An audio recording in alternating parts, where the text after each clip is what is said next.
Hello everyone. तो आज हम लोग देखने वाले हैं वोलेटिलिटी एंड एफआरवी, मतलब फ्यूचर रियलाइज्ड वोलेटिलिटी। ओके, इसका अगर मैं सिंपल आंसर्स बताने जाऊं आपको तो बहुत सिंपल कंसेप्ट है। देखो, व्हाट इज आईवी?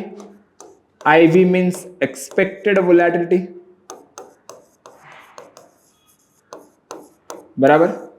एफआरवी का मतलब क्या है? फ्यूचर रियलाइज्ड वोलेटिलिटी का मतलब क्या है कि फ्यूचर में क्या हो रहा है।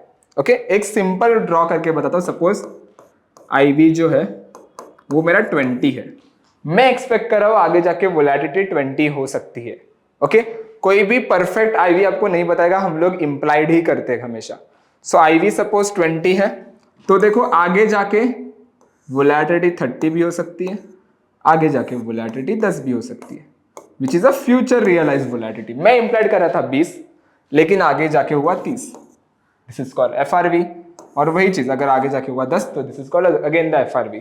मतलब यहां से वोलेटिलिटी बढ़ गया है +10 पॉइंट से, और यहां से गिरा है -10 से, राइट। सो सेलर के पर्सपेक्टिव से अगर आप देखोगे तो यहां पे सेलर ने पैसा बनाया है और यहां पे सेलर ने पैसा गवाया है। क्यों? क्योंकि जब भी मेरा इंप्लाइड वोलेटिलिटी बढ़ता है, और मैं एक्सपेक्ट कर रहा था 20 पे, मैंने जाके कॉल बेचा रहेगा, पुट बेचा रहेगा, और आगे जाके वोलेटिलिटी हो गया 30, तो लॉस कैसे होगा कि मेरा वोलेटिलिटी बढ़ने के वजह से मेरा प्रीमियम बढ़ गया। अभी प्रीमियम बढ़ने के वजह से मेरा लॉस होना शुरू हो गया। जो सेलर वो मेरे लिए लॉस ही है। और यहाँ पे मैंने बेचा था 20 पे और आगे जाके 10 हो गया वोलेटिलिटी।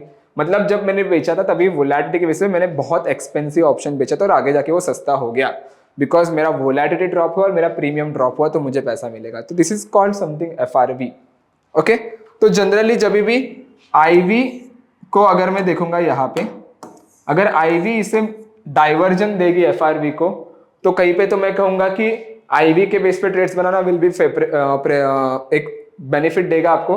और अगर एफआरवी डाइवर्ज करेगा किस चीज को, आईवी को, तो कहीं पे तो वो मेरे लिए नुकसान करना शुरू करेगा। सिंपल देखो, अगर मैं यहाँ पे आता हूँ एनालाइज पे, okay, IV R and IV P, यहाँ पे जो ग्राफ मैंने ओपन किया है ये ओपन करता हूँ, एंड लेट्स अज्यूम मैं यहाँ पे IVH पे आता हूँ। ओके, और यहाँ पे देखो मैं सिर्फ IV एंड FRV रखूंगा, बाकी सब मैं निकाल दूंगा। Okay, IV and FRV, you can see ये है मेरा IV एंड FRV का। अगर आप यहाँ पे देखोगे ये लेवल के आसपास, तब मेरा IV क्या था 36.2, लेकिन FRV मेरा हुआ क्या है 47.37, मतलब यहाँ से ऑलमोस्ट 10 पॉइंट के आसपास मेरा IV बढ़ा है। तो कहीं पे तो FRV ने मुझे डाइवर्जन दिया था यहाँ पे और मेरा लॉस है, राइट। तो डाइवर्जन मुझे एफआरवी ने यहाँ पे जैसे मिला, तो मैं यहाँ पे जाके बेचना प्रेफर करूंगा। ये मेरा बेचने का पॉइंट हो गया, तो यहाँ पे मेरा प्रॉफिट बनेगा। और वही जैसे अगर एफआरवी यहाँ पे नीचे डाइवर्जन दे देता, यू कैन सी मुझे यहाँ पे मिला नीचे की तरफ 35 का एफआरवी था और आईवी था यहाँ पे 40, तो कहीं पे तो एफआरवी नीचे गिरा है लेकिन मेरा आईवी बढ़ रहा है। आईवी मेरा मैं ज्यादा एक्सपेंसिव बेच रहा हूं, तो ये भी मेरा बेचने का पॉइंट है। सो टेक्निकली जब भी आपको एफआरवी पॉजिटिव मिलेगा, अगर आपने बाय किया रहेगा उस टाइम, अगर आपने बेचा रहेगा और एफआरवी मेरा पॉजिटिव में चला गया, तो वो मेरे लिए लॉस है। लेकिन आपने बेचा और एफआरवी मेरा नीचे चला गया, आईवी के नीचे चला गया, सो वो मेरे लिए प्रॉफिटेबल रहेगा हमेशा।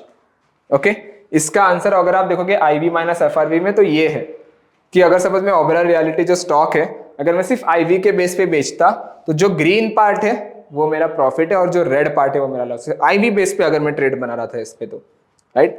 तो सिंपल कंसेप्ट है, IV means implied volatility, FRV means future realised volatility.